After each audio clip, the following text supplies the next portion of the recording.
In the thousands of years that ships have fought at sea, perhaps no single battle revolutionized naval warfare as much as the Battle of the Coral Sea. It was fought not by battleships and cruisers and destroyers, but in the air. Not once did the opposing surface ships come within sight of one another. Instead, in the skies overhead, Navy pilots engaged their enemy. The story of that battle is a landmark in the history of aircraft carriers. The men who have made history from the decks of aircraft carriers have always been inseparable from the flying machines they love. Bringing their birds home to roost on the roof of their floating home required all the skill they could muster after the tension of combat. You'd come around and your approach pattern at your minimal speeds. You turn into the groove, and you just catch the eye of that signal officer, and you'd love him all the more. You saw his hands out, and he'd just bring you aboard.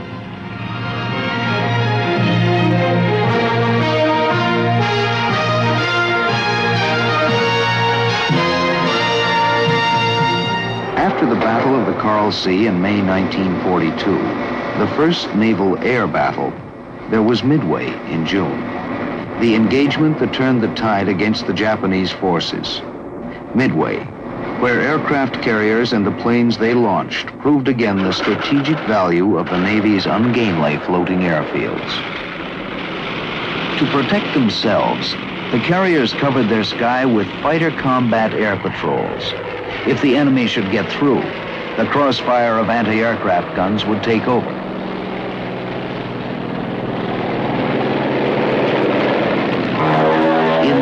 Airspace over the Japanese fleet. What was it like to push over a dive bomber at 2 miles up and go whistling down to a gun-filled deck? You were keyed up, of course, and you were apprehensive of what was taking place, but due to the fact that we'd had many training missions, we were real seasoned.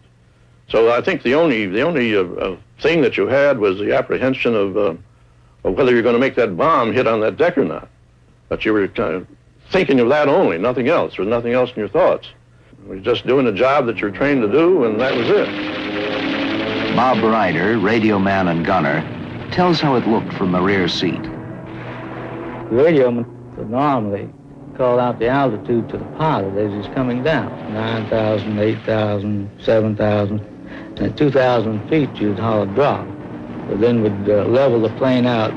At this point, you were beginning to look out for this heavy flak, and you could see this pattern of explosions behind you, and you could hear this old bulldog type sound going woof, woof, woof. You'd tell the pilot to pull it up, and this woof, woof sound would go underneath it. For the fighter pilots, even though they worked in teams, it was still, in the end, one man alone in his plane.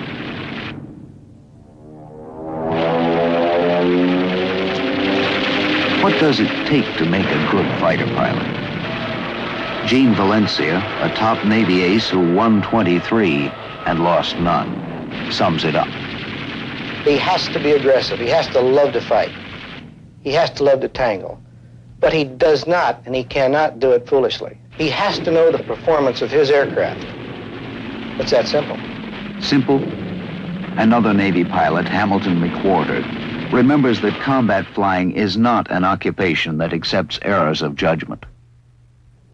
You don't get a chance to make but one mistake. Usually that one mistake is the last one. Landing a plane on a carrier deck, a moving, rolling, pitching platform, also allows few mistakes. It was like putting a match alongside of a swimming pool. And then you thought to yourself, are we going to make it on that little thing? David McCampbell, the Navy's top World War II fighter ace. We've always had a man back on the platform with the landing signal officer, and his job to watch for hooks and wheels down when the plane is well back in the groove, long before time for him to land. To a carrier pilot, no two landings are alike. Lieutenant Skip Phelps explains how it is. It's always something different. The day is different, the sea is different, The wind's different. Now this is 2 years for me.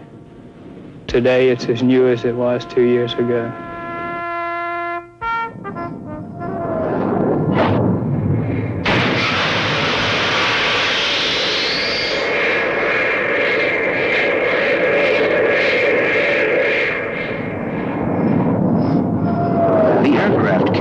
As a capital ship of many of the world's navies, has a birthright extending back to the Wright brothers.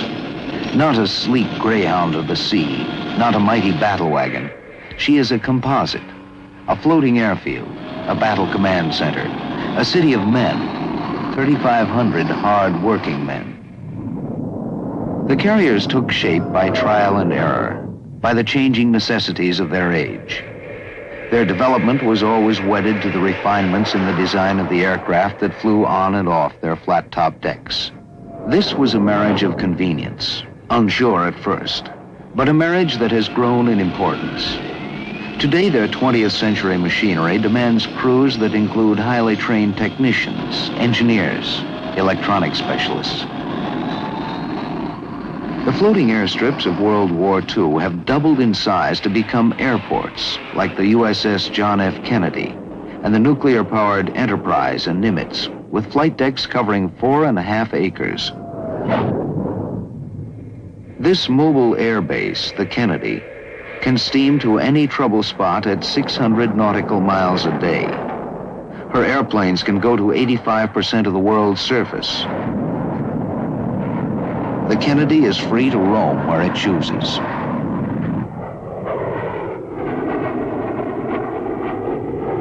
Over the years, American carriers have protected friends and stood off would-be enemies. In peace as in war, they have been the shield and the power of America in a world where no day goes by without threat and crisis.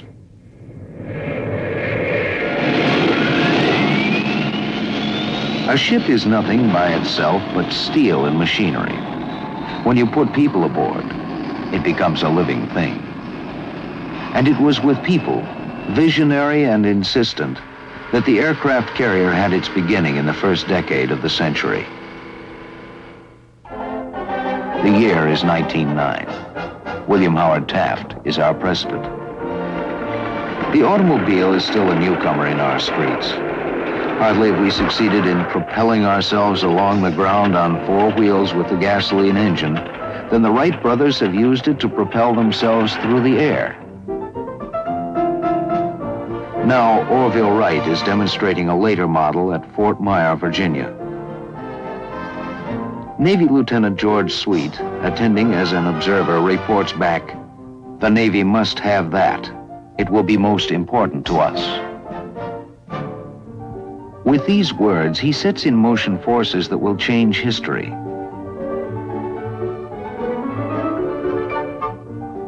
The Navy's first experiments with the flying machine are directed toward a design that will land and take off from the water. Recently, the blueprints for this fragile machine were dusted off, and a replica of the Navy's first aircraft soared out of history. But soon the question is raised, might an airplane be of greater use to the Navy if it could be flown to and from the deck of a ship? In 1910, at Hampton Roads, Virginia, a civilian pilot, Eugene Ely, tests the idea. He takes off in a 50-horsepower Curtiss plane from a wooden platform built over the bow of a cruiser and lands safely ashore. But could a plane return to a ship and land safely on it? 2 months later, in San Francisco Bay, Ely takes off from shore and lands on a platform rigged over the afterdeck of the cruiser Pennsylvania. Now an airplane has both taken off from and landed aboard a warship at sea. The implication for the Navy is revolutionary. The Navy's first pilot, Lieutenant Theodore Ellison, is already learning to fly with Glenn Curtiss, a pioneer in aircraft design and construction. The first groups of Navy air pilots to win their wings contain men who will make naval aviation history, men who will lead carrier aviation through a world war. Early in the century, there's no question that Britannia rules the waves. But Germany's Kaiser Wilhelm decides to challenge England with a naval race. British sea dogs, old hands at naval warfare, but always ready for new ideas, build His Majesty's ship Furious, the world's first aircraft carrier. The U.S. Navy takes its own steps into the future by fitting 3 cruisers with catapults to launch planes.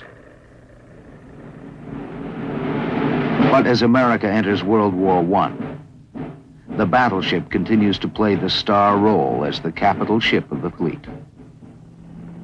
From shore bases on both sides of the Atlantic, Navy planes are the airborne eyes of the fleet, scouting for German submarines. Their brief missions are limited by the short range of the aircraft. Admiral William Sims, the commander of naval forces in Europe during World War I, tells a congressional committee, "The fast carrier is the ship of the future." This same vision of the importance of aircraft at sea has struck a young Japanese naval attaché in Washington, Isoroku Yamamoto. In his words, "The fiercest serpent can be overcome by a swarm of ants." Yamamoto, as a fleet admiral in World War II, will see the truth of this adage work triumphantly for him and disastrously against him. In the same year, Congress authorizes the conversion of the coal ship Jupiter to become a prototype aircraft carrier. In 1919, a flying boat with a far longer range is completed, the NC boat, N for Navy, C for Curtiss. Designed for mid-ocean sub-patrolling, the NC comes too late to help in World War I. It makes another kind of history. Leaving Rockaway, New York, the NC-4 reaches Lisbon, Portugal, stretching the range of aircraft to the width of the Atlantic. But this first crossing of the ocean by a Navy flying boat will become a footnote in aviation history when it is eclipsed by later landmark flights. In 1921, while the Jupiter is still being rebuilt, the Navy undertakes a series of aerial bombing tests using captured German ships as targets. Under the command of Brigadier General Billy Mitchell, Army aircraft sink the battleship Ostfriesland. Our newspapers spread the word. Airplanes have made surface navies obsolete. The Navy quietly reminds us that the Ostfriesland was merely a sitting duck, unable to make evasive movements and unprotected by either its own guns or fighter planes. In 1922, the conversion of the Jupiter is finished. She is commissioned as our first carrier, the USS Langley. At once, she's nicknamed the Covered Wagon. She is fitted with arresting wires across the landing area to catch hooks mounted between the wheels of her airplanes. The planes have no brakes, and shoulder straps are yet to become standard cockpit equipment.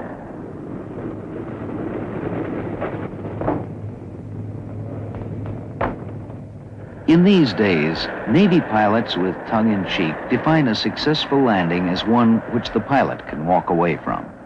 But scores of future air admirals will be among the thousands who will win their wings on the Navy's first carrier. It will become a proud boast for graying eagles to say, "I flew off the Langley." That pilot in trouble, Lieutenant Gerald Bogan, will one day, as a rear admiral, command a carrier task group through an important battle in World War II.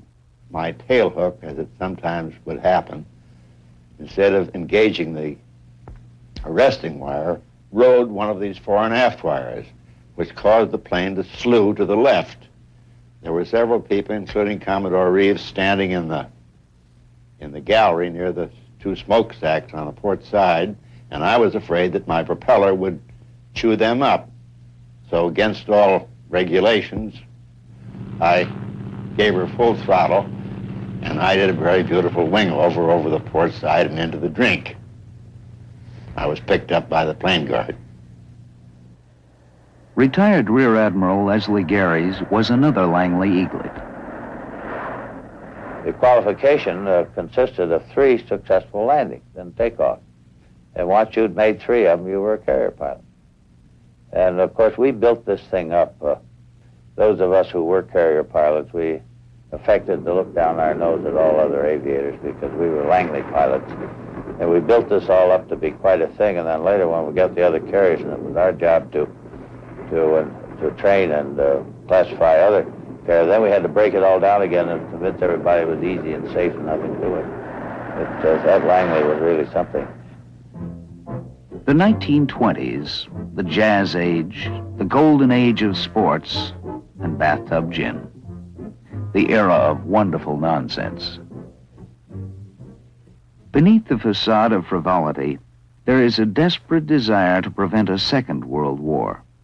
At a Washington conference, the leading powers agree to cut down their navies. The treaty calls for the United States to cancel 2 battle cruisers under construction, the Saratoga and the Lexington. But it permits the construction of aircraft carriers by conversion of these hulls. The Lexington becomes carrier number 2, and the Saratoga number 3. One day they will play their roles on the Pacific stage, helping to stop an enemy from sweeping across the ocean. These are the years when man's imagination and ingenuity take him on ever-lengthening journeys across the skies. Charles Lindbergh crosses the Atlantic and later demonstrates his skill by flying from an aircraft carrier.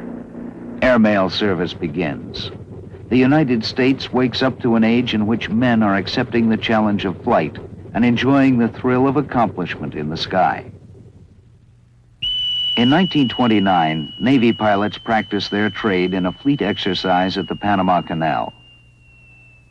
Saratoga serves with the attackers and Lexington with the defenders. Making new ground rules, the attackers launch a pre-dawn airstrike. The results will catch the attention of many who scoff at the Navy's aviation program. Admiral Garys flew a fighter off the Saratoga. My squadron was assigned to go after what was then the Army Air Corps airplanes over at the Army field on the Atlantic side of the canal. Everybody was just absent, and we romped up and down the field and, in theory, destroyed all their aircraft.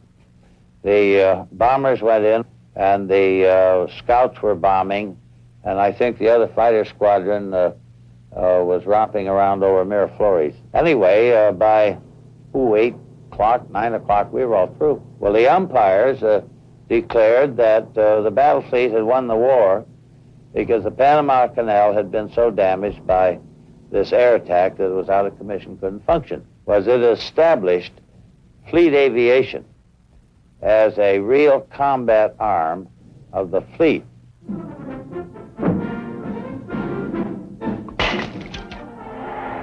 In the years that follow, we add 5 more broad-shouldered heavyweights to the carrier force: Enterprise, Hornet, Wasp, Yorktown, and Ranger. Proud names that reflect the heritage of the nation. Across the Pacific, a nation watches us and also builds carriers. As a Japanese air admiral will one day disclose, our principal teacher in respect to emphasizing aircraft carriers was the United States Navy. We were doing our utmost all the time to catch up with the United States.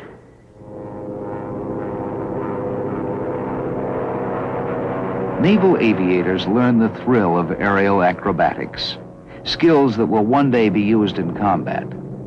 Admiral Garys remembers the fun of flying. And I never had so much fun in my life.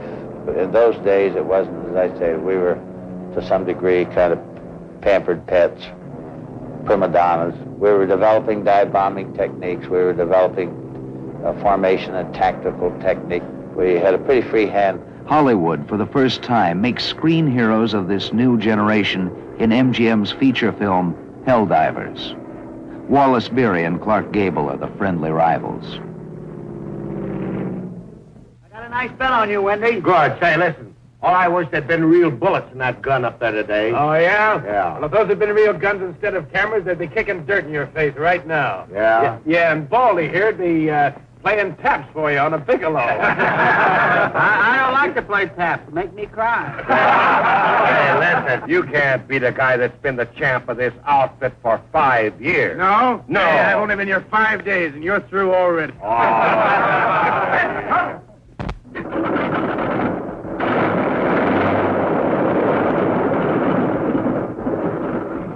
In 1938, in another exercise, Navy pilots are launched from their carrier at dawn. Arriving unopposed, their theoretical attack is a great success. By the rules of the game, an American island fortress has been destroyed. Once more, air power from the sea proves its worth.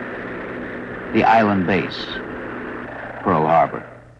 This time we had the Saratoga and the Lexington, both in our side. And the idea was that we were going in and wreck the Navy Yard and attack and bomb and torpedo and sink any ships we could find there. In the meantime, the fighters would immobilize and pin down any Air Force fighters we found. 3 years later, the Japanese did it practically the same way.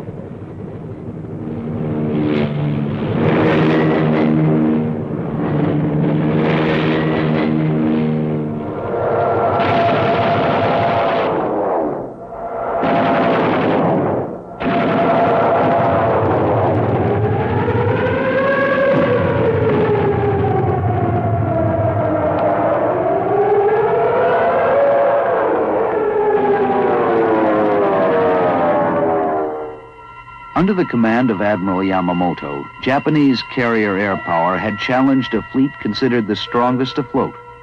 All our Pacific battle wagons are gone. The fiercest serpent had been overcome by a swarm of ants. What was left to stop Yamamoto from making the entire Pacific a Japanese lake? None of our 7 carriers are at Pearl Harbor on December 7th. Of the 3 assigned in the Pacific, Saratoga is at San Diego, her home port. Lexington and Enterprise are steaming at sea. From the Atlantic Fleet, the Hornet, Wasp, and Yorktown will join the Pacific forces in 1942. The 7th carrier, Ranger, will serve in the Atlantic and Mediterranean until 1944. Meanwhile, Japanese forces are seizing vast areas of the Pacific.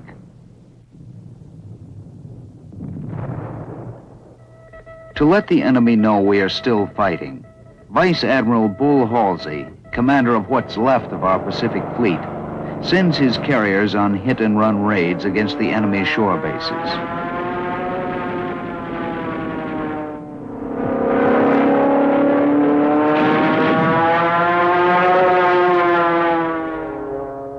The enemy's flyers meet our attackers with skilled airmanship. Our naval aviators in combat for the first time fight against heavy odds. The enemy pilots are more experienced. Their fighter plane, the Zero, though lightly armored, is faster and more maneuverable than our Wildcat. Fighter ace Gene Valencia had great respect for his opponents. You didn't tangle with him alone. If you did, you were crazy. And I don't know any fighter pilot that will tell you he fought plane for plane with the Zero. And we did have to depend on each other. It was a matter of tactics. The rule was to fly always in formations of 2 or 4 fighters. And the basic tactic, conceived by Lieutenant John Thatch, became known as the Thatch Weave. You can't shoot anything if you can't bring your guns around to bear on it. I would ask myself, now what should we do if we're flying along in a formation? Let's say we've got 4 planes, 2 sections, and we saw an enemy. Well, if you think the enemy can outperform you, you don't turn and run, because he can catch you, and you'll be easy target. You turn toward him. Try to keep turning toward him so he can't get on your tail. I wasn't sure how well this would work, so I went out one morning and I got a hold of a young man named Butch O'Hare and gave him 4 airplanes, and I took 4. It really worked. Edward O'Hare, one of the first aviator heroes of World War II, helped perfect the art of night fighting and scored feats like shooting down 5 enemy planes in a single engagement. One night, he didn't come back. Chicago's International Airport was given his name. Alexander Vrashew, a top Navy fighter ace himself, flew with O'Hare as his wingman. He had a way of presenting a problem not only in the air by example, but by quietly explaining it in a little more detail on the ground if needs be. But you got the message rather quickly and in a way that it stuck with you. Little things like maybe conserving fuel, looking over your shoulder at the right time, or at least before making a run or making an attack. And I can safely say that I saved my life a couple of times by remembering little rules like this. In April 1942, a daring strike is ready that will hit the enemy exactly where he lives and let him know he is vulnerable. A squadron of 16 Army B-25 bombers will attack Tokyo from an unlikely airbase for the Army Air Corps, the deck of the USS Hornet at sea. For land pilots to lift heavy Army bombers from a carrier took months of training. Navy Lieutenant Henry Miller, now Rear Admiral, showed them how. Light loads at the start, medium loads, and then a final heavy load, which was 2,000 pounds over the maximum designed weight of the aircraft. It was a rough day. The wind was blowing, the seas were pretty high. We had to slow down the Hornet because we had so much wind over the deck and we were taking water over the bow. Jimmy Doolittle was the first one. He, of course, was a crack aviator, and there wasn't a flaw in his technique. And it took 1 hour to get the rest of the planes off. At precisely the time that the first plane was supposed to be over Tokyo, the Japanese radio went off the air.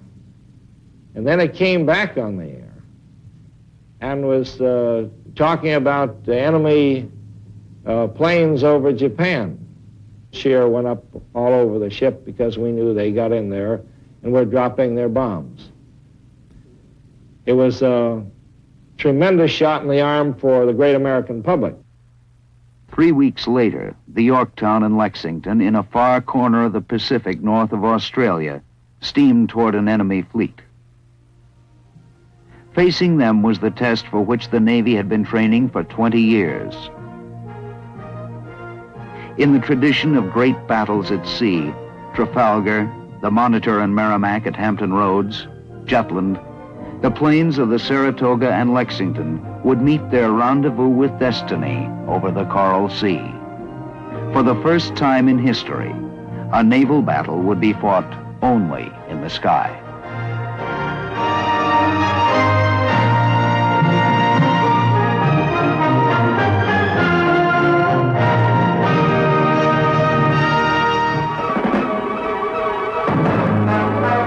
In the spring of 1942, the American Pacific Fleet is beginning to recover from the beating it took at Pearl Harbor.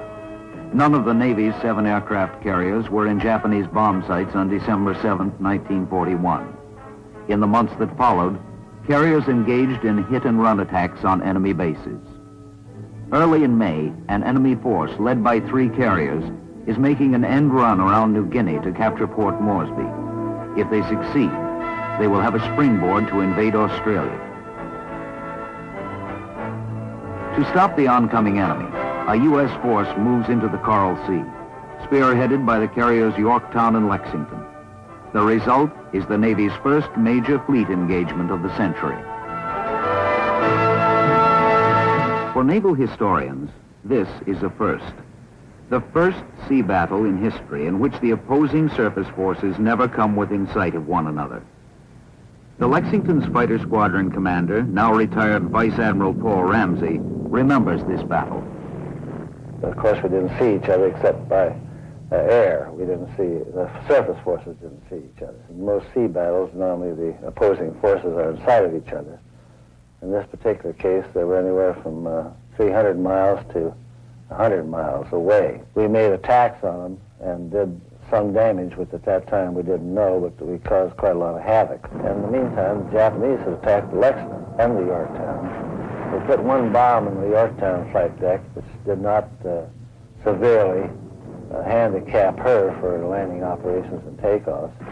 But the Lexington had received 3 hits. My squadron, we had been gone so long, I said, we just don't have fuel enough to get to Yorktown. It's better to land on a flaming deck, hoping to put the fire out, than to land in the ocean and lose all our aircraft.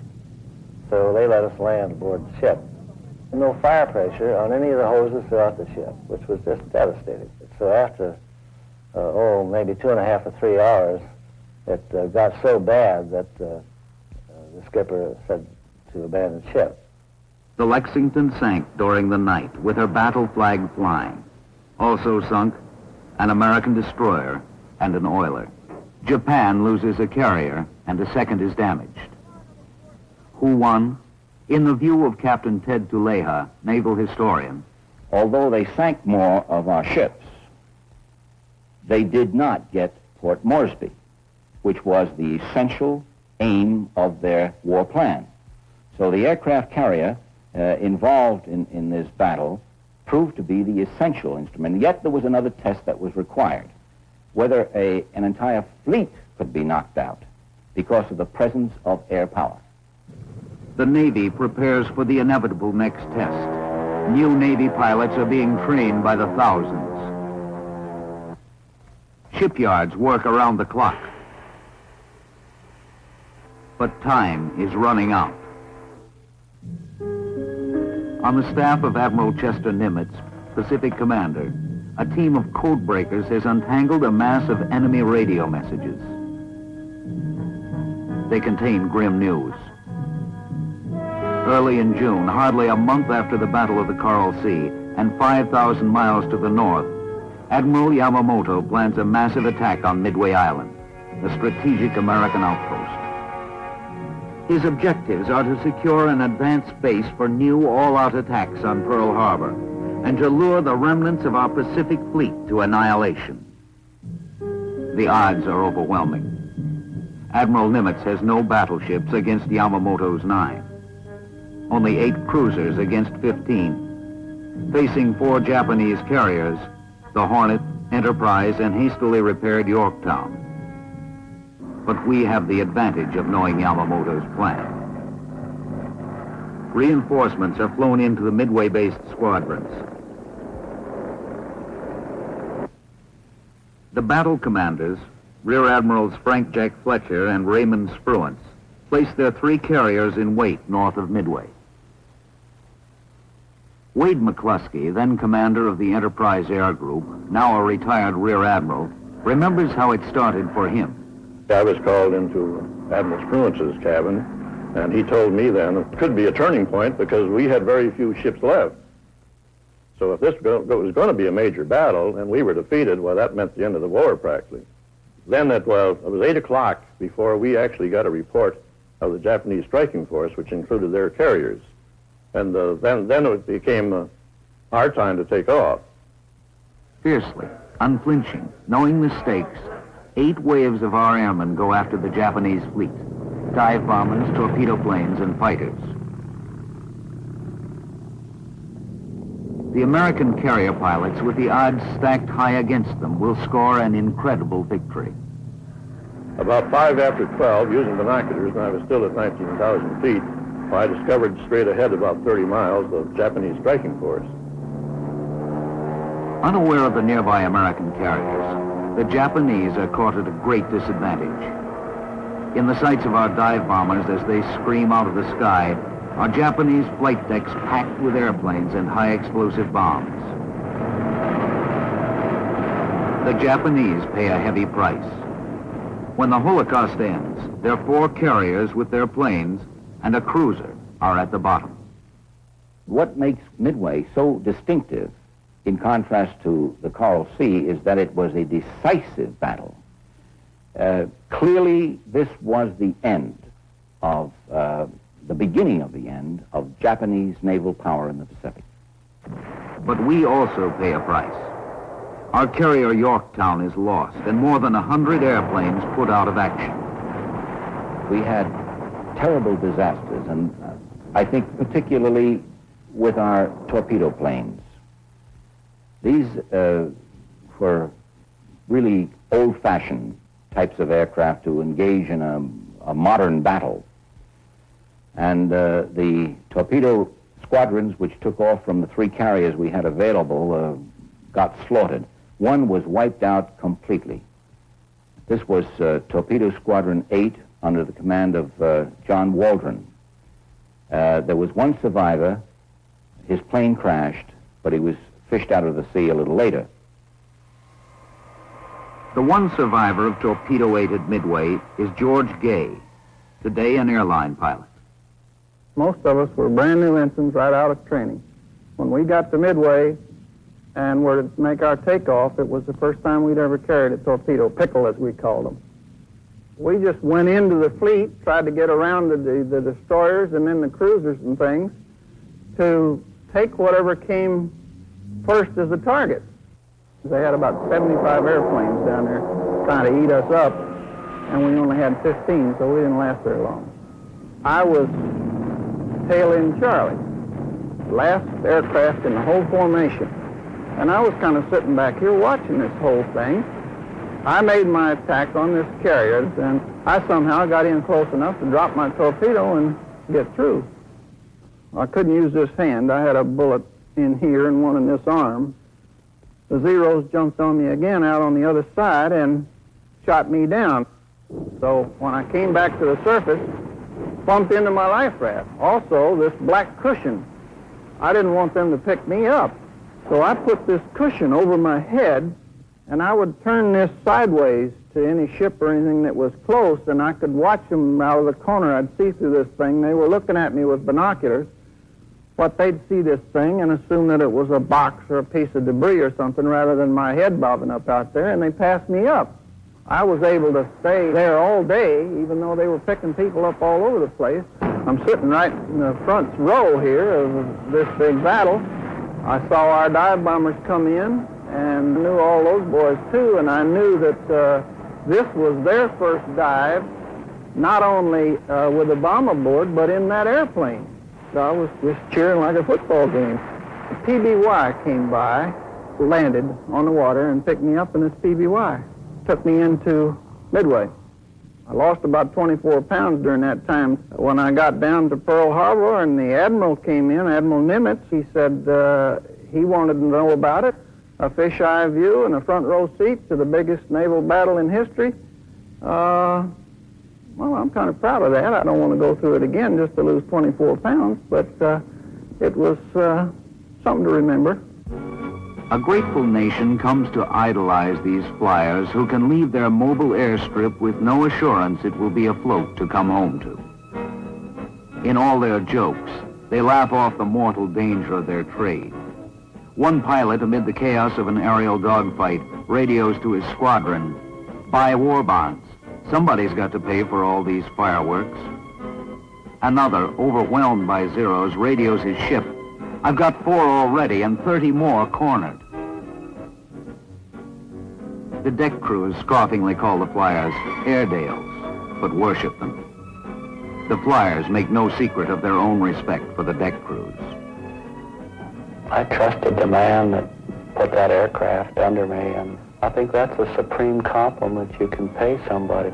The enlisted man, whether he's the man in your squadron or whether he's a shipboard deck handler, the man that unhooks your tail hook, the man that catapults you, or the man that moves you between planes. Gene Valencia. My plane captain was 19 years old, 18 years old, Sammy Belt from the Essex. And I just have to ask him, is the plane ready to fly? One subject is strictly taboo. In the wardroom, after a mission, as they count empty chairs, their only comment is bleeding silence. The one thing that I've tried to keep with me when I lost friends, my fellow pilots, and pilots that I didn't know so well in my various commands, was that that individual was doing something that he loved. By mid-1942, a little brother of the attack carrier begins to come off the ways in increasing numbers. The Escort carrier, nicknamed Baby Flat Top or Jeep carrier, is about a third the size of an attack carrier. Carrying only 30 planes apiece, they give support in troop landings and also play a key role in hunter-killer groups that roam the mid-Atlantic to fight wolf packs of German submarines that are cutting the lifeline to England. Dan Gallery, now a retired rear admiral, commanded a Jeep carrier in the Atlantic. For one long period, we were losing over 500,000 tons of ships per month. Altogether, we lost several thousand ships. The shore-based airplanes we had early in the war were not long enough range to reach all the way across the Atlantic, and so there was a so-called mid-ocean gap. Our CVEs came along and closed that gap up. When they did, the CVEs really made a shambles of the Southern Fleet.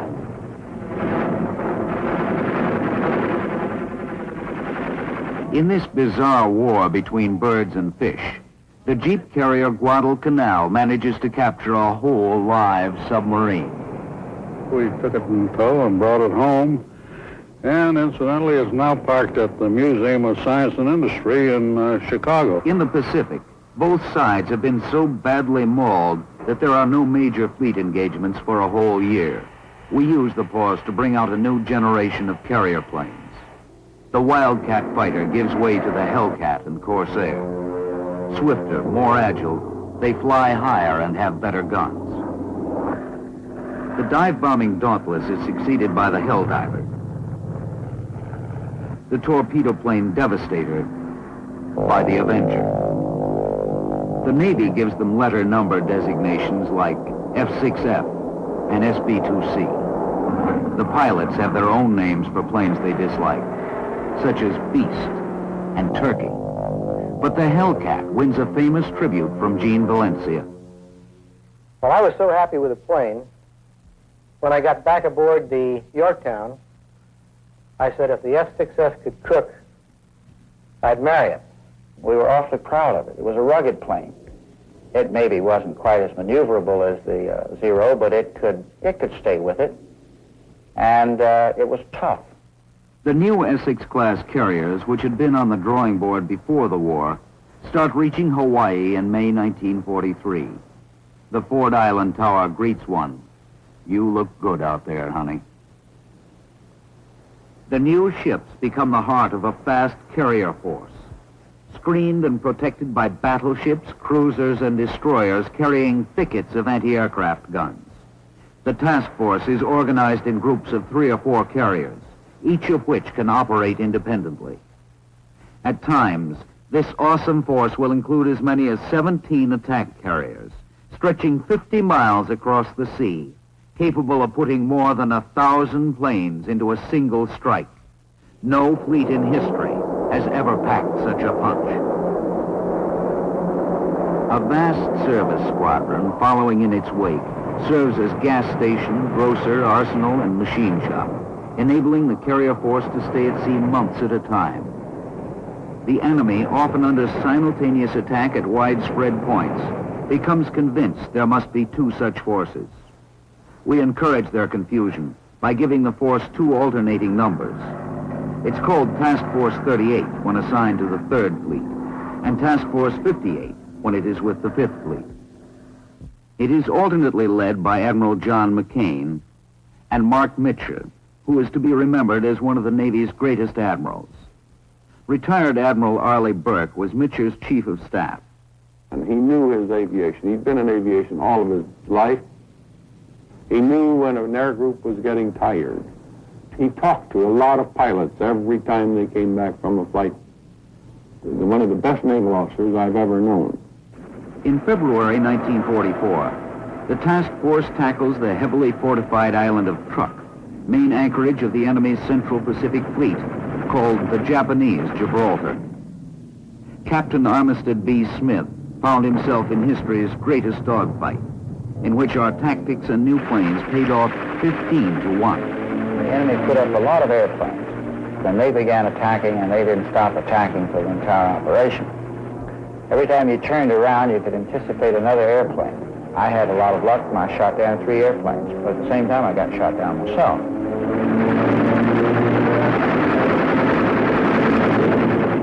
At Truk, as in other Pacific battles, submarines aid in picking up downed aviators. Retired Rear Admiral Richard O'Kane skippered the Tang. About noon on the first day, we received the first report. By the time the Tang finished the job, it was on course for Pearl Harbor with 22 very happy downed pilots on its passenger list. As far as I know, and I've inquired, every lad that came down alive was rescued. There were no prisoners taken. Moving closer to the Japanese homeland, the task force hit Saipan in the Marianas Islands. It leads to one of the great Navy legends, an overwhelming air victory that a flyer nicknames the Marianas Turkey Shoot. Later in the June afternoon, Mark Mitcher sends his flyers after the retreating enemy at extreme range. Alexander Brashew was one of those flyers. I know that a lot of us gave a salute as we were going across the deck, because we figured that that was the longest carrier strike. It just didn't seem too probable that some of us may get back. So, but we went into it with that realization, and before you know it, the 2 hours passed, and we hit them somewhere around 6:30, just before sunset. Mission accomplished. But night has fallen. In the dark, hundreds of flyers grope their way home, fuel running low, unable to locate the carriers. Aboard the Hornet, Rear Admiral Jocko Clark gives the word to his carrier task group. Lights on. The task force takes a calculated risk that no enemy forces are within striking distance. Admiral Mitcher passes the order. Across the whole task force, running lights and searchlights pierce the black night to guide the pilots in. We knew that there were land-based aircraft that could come down from Iwo Jima, from that area, and there might be some Japanese carrier aircraft too. But the admiral said just as soon as we got into the wind, we turned on the lights. Alexander Brashew was returning from that mission. I just couldn't believe that anyone would turn on the lights. It was against, like you say, all doctrine. It was against all experience. It wasn't until they said land at nearest base, and that then the signal getting stronger, that I was able to visualize that it was, in reality, that very point, that the lights were turned up for us. As we move to liberate the Philippines, the Jeep carriers have their finest hour in the battle for Leyte Gulf. Never intended for a major fleet engagement, a division of these midgets suddenly find themselves facing the big guns of an enemy battleship force. David was face to face with Goliath. Retired Vice Admiral J.P. Whitney was a Jeep skipper then. He remembers sighting the Japanese battle wagons coming toward him. They looked like pagodas walking on the water. Here they were, coming over the horizon, right straight for us. Well, there wasn't anything to do but to turn around and start running. While this was going on, of course, we were arming the rest of our planes, but in order to launch, we had to turn right back into the Japanese fleet again, because that's where the wind was from. Of course, all this time we were under fire, you understand. On the CBEs, we had one 5-inch gun on the stern. Well, in order to maintain morale, we were throwing smoke at that time and everything else. The carriers launched their air groups to pound the enemy fleet from the sky.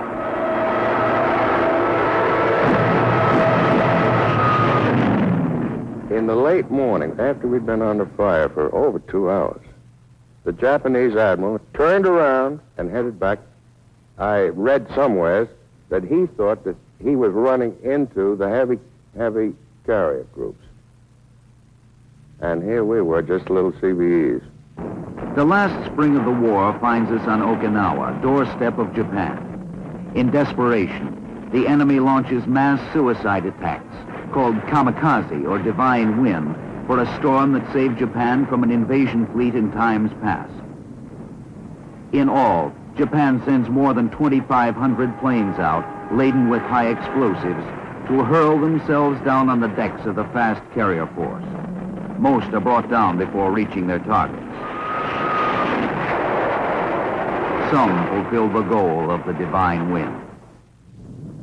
But the task force continues to operate throughout the Pacific and becomes known as the fleet that came to stay. Not one Essex-class carrier is ever sunk, and the Franklin, after bomb hits, explosions, and fires that kill and wound a third of her crew, makes history by sailing 13,000 miles home to New York, the most heavily damaged Navy ship ever to make port under her own power.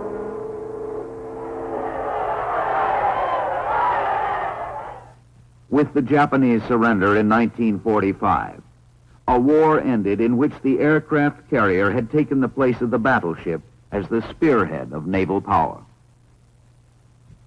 Our carriers had been required to cover great ocean areas, and their aircraft to hit targets against the opposition of powerful sea and air forces. This they did. And their role did not end with the war. Simply by being on hand, the Navy's powerful gray diplomats have been a stabilizing influence around the world. In the Korean War, jets from carriers go into combat for the first time, supporting ground forces, knocking out enemy supply routes and bridges. In the 50s, carriers take on a new look, with powerful steam catapults to give an extra shove to the much bigger planes. A new angled deck separates the landing area from craft parked on the flight deck. An astonishingly simple and efficient mirror for night landings puts a beam of light astern up the glide slope that the returning pilot can follow down to a safe landing. The meatball, they call it.